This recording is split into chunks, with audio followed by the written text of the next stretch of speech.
ഒന്ന് ആലോചിച്ച് നോക്കി. ഈ ലോകത്തുള്ള എല്ലാ ജീവികളെയും വെച്ച് നോക്കുമ്പോൾ മനുഷ്യൻ മാത്രമുള്ളൂ മദർ നേച്ചർ നമുക്ക് തന്നൊരു ഗിഫ്റ്റായ സ്ലീപ്പിന് വില കൊടുക്കാത്തത്. All other species sleep till they are done with sleep. നമ്മളെ ബോഡിയിൽ നടക്കുന്ന എല്ലാ മേജർ സംഭവങ്ങൾക്കും നമ്മളെ ബ്രെയിനിനും നമ്മുടെ ഇമോഷണൽ റെഗുലേഷനും നമുക്ക് കോഗ്നിറ്റീവ്ലി ഡിമാൻഡിങ് ആയി, അതായത് കുറേ ചിന്തിച്ച് കണ്ടൊക്കെ വർക്ക് ചെയ്യേണ്ട സംഭവങ്ങൾ, അതുപോലെ നമ്മുടെ മസിൽ റിക്കവറിക്ക്, അതുപോലെ നമ്മുടെ മെമ്മറി കൺസോളിഡേഷന്, ഈവൻ നമ്മളെ ഹോർമോൺ റെഗുലേഷന്, ഇതിനൊക്കെ സ്ലീപ്പ് ഭയങ്കര രീതിയിൽ ഇൻഫ്ലുവൻസ് ചെയ്യുന്ന ഒരു സംഭവമാണ്. ജസ്റ്റ് ഒറ്റ നൈറ്റ് നമുക്ക് പുവർ സ്ലീപ്പാണ് കിട്ടുന്നുണ്ടെങ്കിൽ തന്നെ നമ്മളെ മെമ്മറി റിട്ടൻഷൻ പവർ കുറയുന്നുണ്ട്, നമ്മുടെ പ്രോബ്ലം സോൾവിങ് സ്കില്ല് കുറയുന്നുണ്ട്. അതുപോലെ തന്നെ അത്ലറ്റ്സിനൊക്കെ അറിയാൻ പറ്റുന്നുണ്ടാവും നമ്മളെ റിയാക്ഷൻ ടൈം, ആ ഒരു ഇൻസ്റ്റൻറ്റ് ടൈമിൽ മൂവ് ചെയ്യാനുള്ള ആ റിയാക്ഷൻ ടൈം വരെ കുറയുന്നുണ്ട്.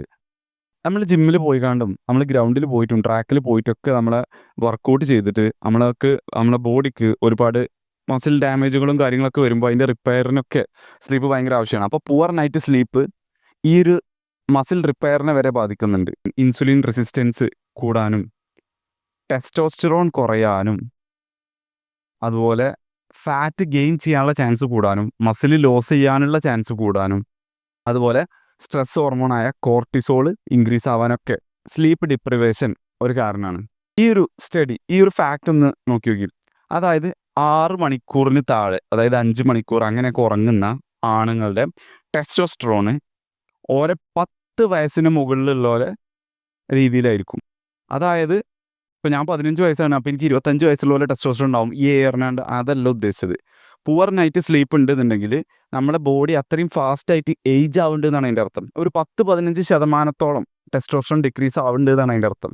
2 ആൾക്കാരുണ്ട്, അതിൽ ഒരാൾ സ്ലീപ്പ് ഡിപ്രിവേഷനിലൂടെ കടന്നു പോകുന്നത്, എന്നും 5 മണിക്കൂർ ആ ഒരു രീതിയിൽ ഉറങ്ങുന്നത്. മറ്റേ ആൾ കറക്റ്റ് 8 മണിക്കൂർ അല്ലെങ്കിൽ 7 to 8 മണിക്കൂറൊക്കെ ഉറങ്ങുന്നുണ്ട്. ആ 2 ആൾക്കാരും ഒരേ എക്സസൈസ് ആണെങ്കിലും ഒരേ ഡയറ്റ് ആണെങ്കിലും ഈ സ്ലീപ്പ് ഡിപ്രിവേഷനുള്ള ആൾക്ക് ഏകദേശം നല്ല സ്ലീപ്പ് കിട്ടുന്ന ആളുടെ ഹാഫ് അത്രേ ഉള്ളൂ ഫാറ്റ് ലോസ് ചെയ്യാനുള്ള എബിലിറ്റി എന്ന് പറയുന്നത്. അതായത് ഇയാൾ 100% ഫാറ്റ് ലൂസ് ആവുന്ന സമയത്ത് ഇവർക്ക് 55-60% ഒക്കെ ഫാറ്റ് ലൂസ് ആവുന്നുള്ളൂ. Even on the same diet follow ചെയ്യുന്ന 2 ആൾക്കാർ ഫാറ്റ് ലൂസ് ചെയ്യുന്ന റേഷ്യോയിൽ വ്യത്യാസം ഉണ്ടാവും. ആൻഡ് ഇതുപോലെ ഒരുപാട് സ്റ്റഡീസ് ഉണ്ട്. ഈവൻ നമ്മളെ സ്റ്റുഡൻസിനാണെന്നുണ്ടെങ്കിൽ ലേൺ ചെയ്യുന്നതിന് മുമ്പും സ്ലീപ്പ് ആവശ്യമുണ്ട്, ലേൺ ചെയ്തതിന് ശേഷം സ്ലീപ്പ് ആവശ്യമുണ്ട്. ഇപ്പോൾ ഞാൻ കുറേ സ്ലീപ്പ് ഡിപ്രിവേഷൻ കാരണമുള്ള നെഗറ്റീവ് സംഭവങ്ങളും അങ്ങനത്തെ കാര്യങ്ങളൊക്കെയാണ് പറഞ്ഞാണ്ട് നിങ്ങളെ പേടിപ്പിച്ചിട്ടുണ്ടാവാം. So what we can do, നമ്മൾ നല്ല സ്ലീപ്പ് കിട്ടാൻ നമുക്ക് എന്താ ചെയ്യാൻ പറ്റുക? മാത്യു വാൾക്കർ എന്ന് പറഞ്ഞൊരു സയൻറ്റിസ്റ്റ് ഉണ്ട്, PhD ആണ്. ഇപ്പോൾ മൂപ്പര് പറയുന്നൊരു സംഭവമുണ്ട്, അത് മൂപ്പര് കണ്ടുപിടിച്ചതാണോ എന്നറിയില്ല.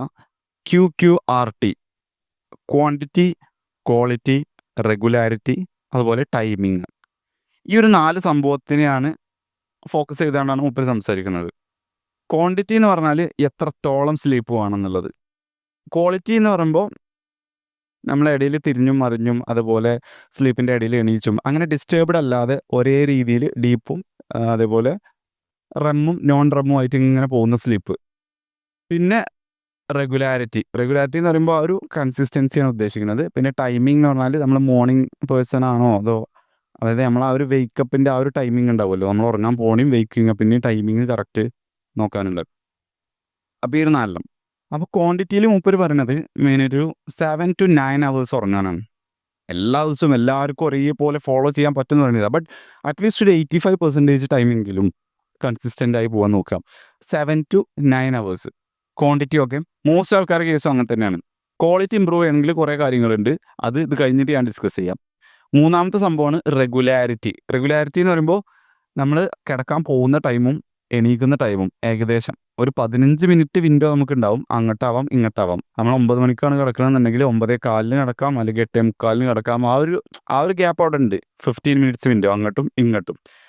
അതൊഴിച്ച് എല്ലാ ദിവസവും നമ്മൾ ആ ഒരു ഗ്യാപ്പിൻ്റെ ഉള്ളിൽ, ആ ഒരു വിൻഡോൻ്റെ ഉള്ളിൽ എല്ലാ ദിവസവും എന്ത് ചെയ്യുക, ഒരേപോലെ പോകാൻ നോക്കുക. ആ ഒരു 9:15 8:45 അതിൻ്റെ ഉള്ളിൽ കിടക്കാൻ പോവുക. അതുപോലെ നീക്കുന്നത് ഒരു 5 മണിക്കാണെങ്കിൽ 5:15 4:45 അതിൻ്റെ ഉള്ളിൽ എണീക്കാൻ ശ്രമിക്കുക.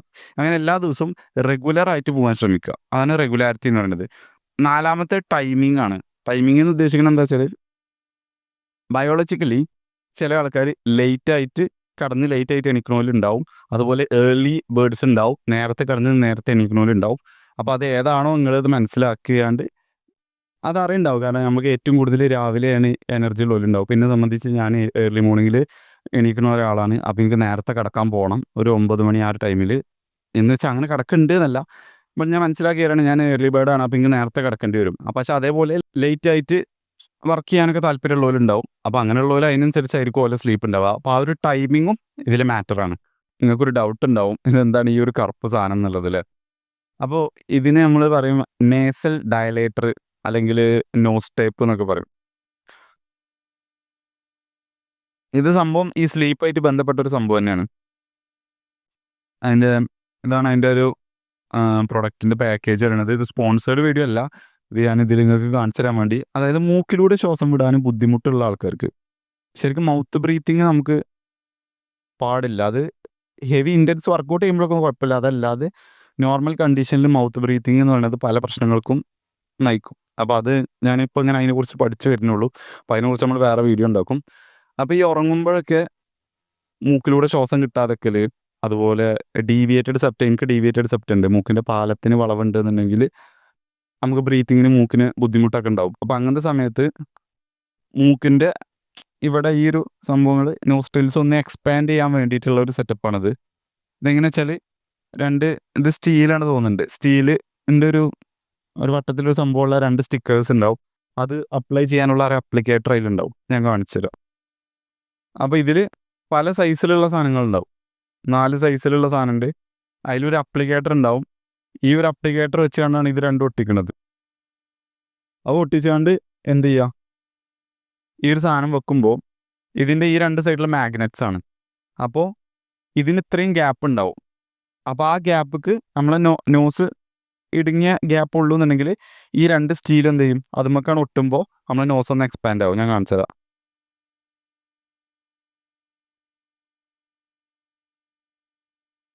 ആണോ? അതായത് ഇതിന്മേക്ക് നമ്മൾ നോസ് ഒന്ന് എക്സ്പാൻഡ് ചെയ്യാണ്ട് ഒട്ടിപ്പിടിക്കും.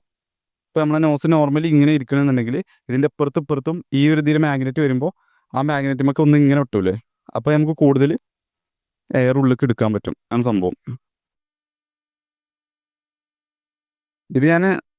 ഇത് പ്രൊമോഷനോ കാര്യങ്ങളൊന്നുമല്ല. ഇത് ആൾക്കാർക്ക് ഉപകാരപ്പെട്ടോട്ടെ എന്ന് എഴുതിയാണ് കാണിച്ചാണ്. ഇനി ആർക്കെങ്കിലും വാങ്ങാൻ താല്പര്യം ഉണ്ടെന്നുണ്ടെങ്കിൽ ഇതിൻ്റെ ലിങ്ക് ഞാൻ ഡിസ്ക്രിപ്ഷനിൽ കൊടുക്കുന്നുണ്ട്. ഇത് ഒരിക്കലും ഒരു മെഡിക്കൽ കണ്ടീഷനെ സോൾവ് ചെയ്യുന്നോ അങ്ങനെയല്ല പറയുന്നത്. പക്ഷെ എന്നാലും നമ്മളെ കൊണ്ട് കഴിയുന്നത് എന്തൊക്കെയാണെന്നുള്ളത് നമ്മളൊന്ന് ട്രൈ ചെയ്ത് നോക്കണമല്ലോ, നമ്മളെ ലൈഫ് ഇമ്പ്രൂവ് ചെയ്യാനുള്ളത്. അതിന് വേണ്ടി കാണിച്ചു തന്നാണ്. ഇനി അടുത്ത് നമ്മുടെ സ്ലീപ്പിൻ്റെ ക്വാളിറ്റി ഇമ്പ്രൂവ് ചെയ്യാമെന്ന് പറഞ്ഞല്ലോ. അപ്പോൾ ഒരു നല്ല സ്ലീപ്പ് കിട്ടണമെന്നുണ്ടെങ്കിൽ ഫസ്റ്റ് സ്റ്റെപ്പ് എന്ന് പറയുന്നത് നമ്മൾ എണീച്ച് കഴിഞ്ഞാൽ ഒരു കുറച്ച് ടൈമിൻ്റെ എത്ര പെട്ടെന്ന് കിട്ടാൻ പറ്റും അത്രയും പെട്ടെന്ന് സൺലൈറ്റ് കിട്ടുക എന്നുള്ളതാണ് കണ്ണിലേക്ക്.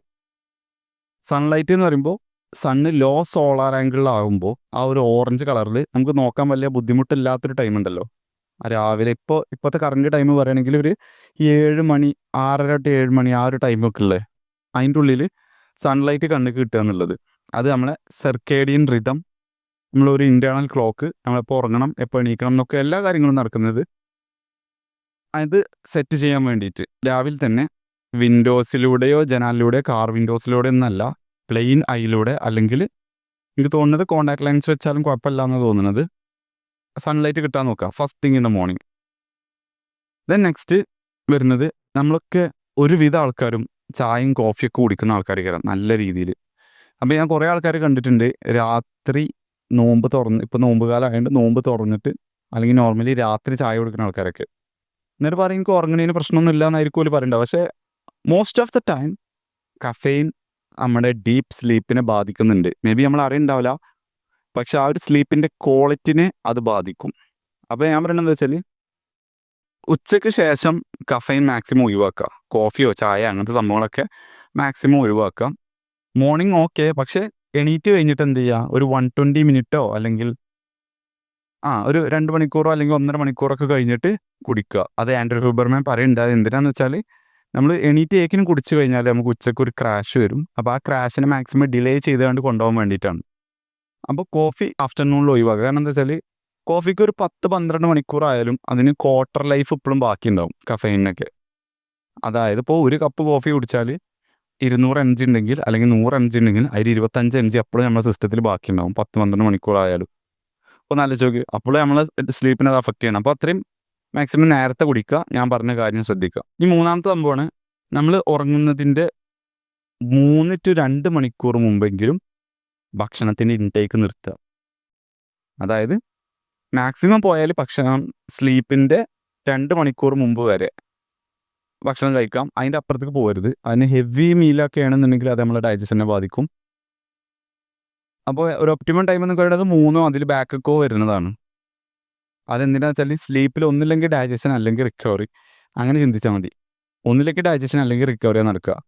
അപ്പോൾ നിങ്ങൾക്ക് ഏതാ വേണ്ടത് അതനുസരിച്ച് ചെയ്യുക. സ്ലീപ്പിനെടുത്ത് തിന്നു കഴിഞ്ഞാൽ നിങ്ങളെ ബോഡീൻ്റെ ആവശ്യമായ വേറെ കാര്യങ്ങളും ഇമോഷണൽ റെഗുലേഷനും ഹോർമോണിൻ്റെ കാര്യങ്ങളൊന്നും നടക്കില്ല. അവിടെ ആകെ ഡൈജഷനെ നടക്കുന്നുണ്ടാവുള്ളൂ. അപ്പോൾ അതൊന്ന് ശ്രദ്ധിക്കുക. സ്ലീപ്പിനെടുത്ത് പോയിട്ട് ഫുഡ് കഴിക്കുന്നത് ഒഴിവാക്കുക. ഇനി എനിക്ക് പറയാനുള്ളത് എന്താ വെച്ചാൽ ഒരു വൈൻഡ് ഡൗൺ റൂട്ടീൻ ഉണ്ടാക്കുക. ഇപ്പോൾ നമ്മൾ ഈ 3 to 2 മണിക്കൂർ മുമ്പ് ഫുഡ് കഴിച്ചു, ഈ രാവിലെ സൺലൈറ്റ് കിട്ടി, കോഫിക്ക് ഒഴിവാക്കി.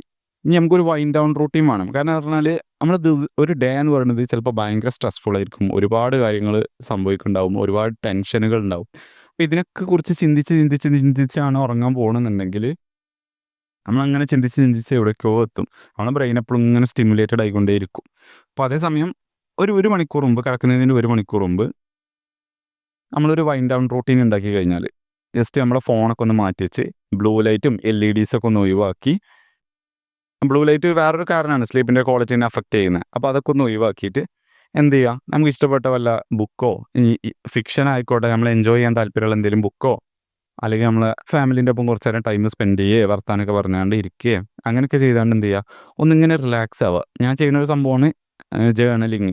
അതുപോലെ നമുക്ക് ഒരു ദിവസം എന്താ വെച്ചാൽ നമ്മൾ ഗ്രേറ്റ്ഫുള്ളായ സംഭവങ്ങൾ, ഓക്കെ ഇന്ന് എനിക്ക് ഒരാൾ ഒരു പെണ്ണ് തന്നു, I am grateful for this person for giving me a pen എന്നൊക്കെ പറഞ്ഞാണ്ട് അങ്ങനെ നമുക്ക് ഗ്രേറ്റ്ഫുള്ളായ സംഭവങ്ങൾ ഉണ്ടാവില്ല, നമുക്കൊരു സന്തോഷം തന്ന സംഭവങ്ങൾ, നമ്മൾ താങ്ക്ഫുള്ളായ ആ സംഭവങ്ങളൊക്കെ ഒന്നിങ്ങനെ എഴുതിയിരിക്കൽ ഞാൻ ചെയ്യലുണ്ട് രാത്രി. അതും നമുക്കൊരു പോസിറ്റീവ് തോട്ട്സുകൾ ഉണ്ടാക്കാനും അതുപോലെ നെഗറ്റീവ് തോട്ട്സുകൾ കുറക്കാനും സഹായിക്കും. അല്ലാന്നുണ്ടെങ്കിൽ എന്തെങ്കിലും ഫിക്ഷനായിട്ട് എന്തെങ്കിലും ബുക്ക് വായിക്കുക, അല്ലെങ്കിൽ ഇതേപോലെ ഫാമിലിയൊപ്പം ടൈം സ്പെൻഡ് ചെയ്യുക. ബ്ലൂ ലൈറ്റ് മാക്സിമം ഒഴിവാക്കുക രാത്രി ആ ഒരു ടൈമിൽ. ആ ടൈമിൽ നമുക്ക് എന്ത് ചെയ്യാം, മെഡിറ്റേഷൻ വേണമെങ്കിൽ ചെയ്യാം, ബ്രെത്ത് വർക്കൊക്കെ ചെയ്യാം. അപ്പോൾ അത് നമ്മുടെ ബോഡി ഒന്നും കൂടി റിലാക്സ് ആവും, ആ ടെൻസഡ് സംഭവങ്ങളൊക്കെ ഒന്ന് കുറഞ്ഞു കിട്ടും. പിന്നെ ഒന്ന് പറയാനുള്ളത്, നമുക്ക് കുറേ ആൾക്കാർക്ക് ഒരു സ്വഭാവം ഉണ്ടാവും വൈകിട്ട് അല്ലെങ്കിൽ ഉച്ചയ്ക്ക് ശേഷം ഉറങ്ങുന്നൊരു സ്വഭാവം. അപ്പോൾ ഞങ്ങൾക്ക് പറയാനുള്ളത് നാപ്സ് നല്ലതാണ്. പവർ നാപ്പുകൾ ഒരു 10 മിനിറ്റ് ടു 20 മിനിറ്റോ ഒരു 20 മിനിറ്റ് വരെ നാപ്സ് നല്ലതാണ്, എനർജറ്റിക് ആണ്. നമുക്ക് ചെറിയ ടയർഡ്നെസ് ഒക്കെ ഫീൽ ചെയ്യണമെങ്കിൽ ഒരു നാപ്പൊക്കെ എടുക്കാം ഉച്ചയ്ക്ക് ശേഷം എടുക്കേണ്ടതാണ് ഞാൻ നോക്കിയിട്ട് കണ്ടത്. കാരണം അത് നമ്മൾ രാത്രിക്കത്തെ സ്ലീപ്പിനെ എഫക്റ്റ് ചെയ്യും. അങ്ങനെ പിന്നെ നാപ്പ് എടുക്കുമ്പോൾ 20 മിനിറ്റിൻ്റെ മുകളിലേക്ക് എടുക്കാതെ നോക്കുക. അപ്പോൾ എന്താ സംഭവിക്കുന്നത് വെച്ചാൽ നമ്മൾ ആക്ച്വൽ സ്ലീപ്പിലേക്ക് പോകും. നമ്മളൊരു 10-20 മിനിറ്റ് ഒക്കെ ആകുമ്പോൾ നമ്മൾ അവിടെ ഒരു ലൈറ്റ് ഇതിലേ പോകണുള്ളൂ, ഡീപ്പ് സ്ലീപ്പൊക്കെ പോകണില്ല. അപ്പോൾ അവിടെ നമുക്ക് വലിയ ടയർഡ്നെസ് കാര്യങ്ങൾ വരില്ല. പക്ഷെ നമ്മൾ ഡീപ്പ് സ്ലീപ്പൊക്കെ പോയി എന്നിട്ട് പിന്നെ അതിൻ്റെ ഇടയിൽ എണീക്കുമ്പോൾ അത് നല്ല രീതിയിൽ എഫക്റ്റ് ചെയ്യും. പിന്നെ പറയാനുള്ളത്, കഫൈന് മാത്രമല്ല സ്റ്റിമുലൻസ് ഉള്ളത്, നിക്കോട്ടിനും ആൽക്കഹോളൊക്കെ ഇതേപോലെ സ്റ്റിമുലൻസ് ആണ്. അപ്പോൾ അതൊക്കെ സ്ലീപ്പിന് മുമ്പ് ഇത്ര മണിക്കൂർ ഒഴിവാക്കണം എന്നല്ല പറയുന്നത്, അതൊക്കെ ജീവിതത്തിൽ നിന്ന് ഒഴിവാക്കുക എന്നാണ് ഞാൻ പറയാം. പിന്നെ ലാസ്റ്റായിട്ട് പറയാനുള്ളത്, നമ്മുടെ നോർമൽ ഡേ ടെമ്പറേച്ചർ ഉണ്ടല്ലോ, നമ്മളെ ബോഡി സാധാരണയായിട്ട് ഒരു ദിവസത്തിലൂടെ കടന്നു പോകുന്ന ടെമ്പറേച്ചറിനെക്കാട്ടും 1, 2, 3 ഡിഗ്രി കുറഞ്ഞ രീതിയിലായിരിക്കണം. ആയാൽ ആ സ്ലീപ്പ് ചെയ്യുന്ന റൂം അങ്ങനെ ആയിക്കഴിഞ്ഞാൽ നമുക്ക് ഒന്നുകൂടി ബെറ്റർ സ്ലീപ്പ് കിട്ടും. അപ്പോൾ നമ്മൾ ഒരു 32, 30, 28 ഡിഗ്രി കൂടെയാണ് ഇങ്ങനെ കടന്നു പോകണമെന്നുണ്ടെങ്കിൽ നമ്മളെ റൂം ഒരു 25 അല്ലെങ്കിൽ 24, 18 അങ്ങനെ ടെമ്പറേച്ചർ കുറവാണ് അതിനെക്കാട്ടുന്നുണ്ടെങ്കിൽ നമുക്ക് എന്ത് ചെയ്യുക, കുറച്ചുകൂടി നല്ല രീതിയിൽ ഉറങ്ങാൻ പറ്റും. ബെഡ്റൂം എന്ന് പറയുന്നത് അല്ലെങ്കിൽ നമ്മൾ ഉറങ്ങുന്ന റൂം എന്ന് പറയുന്നത് ഉറങ്ങാൻ വേണ്ടി മാത്രമാക്കുക. കിടക്കയിലിരുന്നാണ്ട് പഠിക്കൽ, കിടക്കയിലിരുന്നാണ്ട് ഗെയിം കളിക്കൽ, കിടക്കയിലിരുന്നാണ്ട് ഫോൺ കാണൽ, ഇതൊക്കെ എന്താ സൃഷ്ടിക്കണമെന്ന് വെച്ചാൽ നമ്മളെ ബ്രെയിനിന് കൺഫ്യൂഷനാണ്. കിടക്ക അല്ലെങ്കിൽ ബെഡ്റൂം എന്തിനുള്ളതാണെന്ന് ബ്രെയിന് മനസ്സിലാവണില്ല. ഇത് ഫോൺ കളിക്കാനുള്ളതാണോ, ഇത് സിനിമ കാണാനുള്ളതാണോ, ഇത് വർക്ക് ചെയ്യാനുള്ളതാണോ, ഇത് പഠിക്കാനുള്ളതാണോ, ഇത് ഉറങ്ങാനുള്ളതാണോ എന്ന് ബ്രെയിനിന് അറിയില്ല. സോ അപ്പോൾ നിങ്ങൾക്ക് കിടക്കയിൽ വന്നു കഴിഞ്ഞാൽ കുറേ ആൾക്കാർ കംപ്ലയിൻ്റ് ചെയ്യാനുള്ള ഉറക്കം വരുന്നില്ല. ഈ സംഭവം ഒന്ന് മാറ്റി വെക്കുക. ബെഡ്റൂം എന്ന് പറയുന്നത് ഉറങ്ങാൻ മാത്രമാക്കി കഴിഞ്ഞാൽ നാച്ചുറലി ആ റൂമിലേക്ക് വന്നാൽ തന്നെ നിങ്ങളെ ബ്രെയിൻ എന്താ പറയുക, അല്ലെങ്കിൽ ബ്രെയിൻ എന്താ ചിന്തിക്കുക, ഓക്കെ ഉറങ്ങാനായി. അപ്പോൾ അവിടെ കിടക്കുമ്പോഴത്തേന് നിങ്ങൾക്ക് ഉറക്കം വരും. അതല്ലാതെ അവിടെ ഡിഫറെൻറ്റ് ആക്ടിവിറ്റീസ് ചെയ്ത് കഴിയുമ്പോഴാണ് ഈ ഉറക്കം വരാത്ത പ്രശ്നങ്ങൾ കൂടുതലും ഉണ്ടാവുന്നത്. അപ്പോൾ ഇത്ര കാര്യങ്ങളൊക്കെ പറയാനുള്ളൂ. സ്ലീപ്പിൻ്റെ നെഗറ്റീവ്സിനെ കുറിച്ച് ഇനിയും ഇഷ്ടംപോലെ പറയാനുണ്ട്. അത് എന്തുകൊണ്ടാണ് പറയാത്തത് വെച്ചാൽ വെറുതെ ആൾക്കാരെ ആങ്ഷ്യസ് ആക്കണ്ടല്ലോ. അപ്പോൾ അതിലാട്ടി നല്ലത് എന്താണ്, ഓൾക്ക് എന്താ ചെയ്യാൻ പറ്റുക എന്നുള്ളത് നിങ്ങൾക്ക് എന്താ ചെയ്യാൻ പറ്റുക എന്നുള്ളത് പറഞ്ഞുതരാൻ പറ്റുകയാണെങ്കിൽ അത്രയും ഉപകാരമാവും എല്ലാവർക്കും. അപ്പോൾ അത്രേ ഉള്ളൂ ഇന്നത്തെ വീഡിയോ. Thank you.